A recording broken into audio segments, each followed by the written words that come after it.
Welcome to today's video. Today we're going to break down exactly why cardio machines don't track calories correctly and why you shouldn't be paying attention to that. Firstly, if we look at the overall rule of fat loss, and if you're using a cardio machine in tracking calories, I'm going to be presuming that that's what you want to do because you want to look lean for the summer. Now, what this actually means in terms of the calories on cardio machines is that's a hypothetical projected outcome.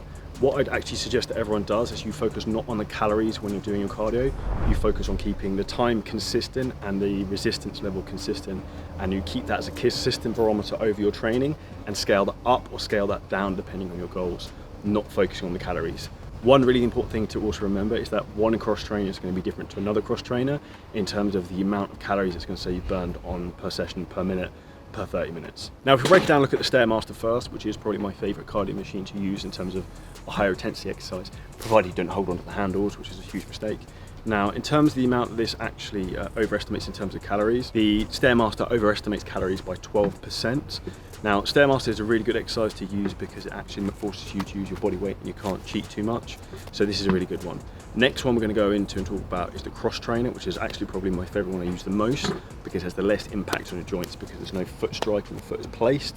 So there's no issues in terms of ankle, knee and lower back pain, providing you have a good cross trainer that generally has a longer stride. By a longer stride, I mean that the forward and back motion is lengthened. It's not just going up and down like one of those stupid bouncy cross trainers. On average, the cross trainer is 13 to 20% out in terms of the average calories on there.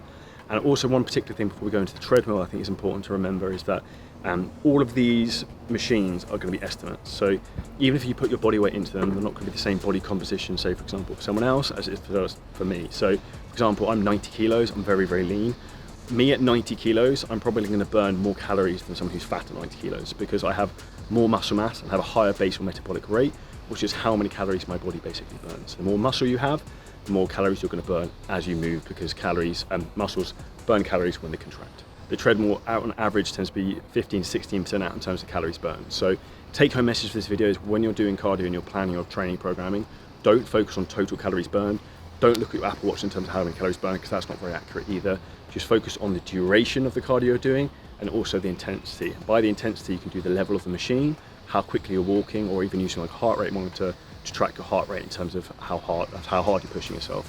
One simple caveat if you're tracking heart rate is that if you're getting fitter, you're losing weight. So I've gone from 100 kilos down to 90. My heart rate is going to be lower at a lower body weight, which means I'm going to have to push myself harder as I'm getting fitter because the more cardio you do, the more your body will adapt to what you're doing. So you have to push it harder to get the same results. If this video was helpful, drop a comment below with any questions you have in regards to cardio. Smash the like button, subscribe, and I'll see you next video soon.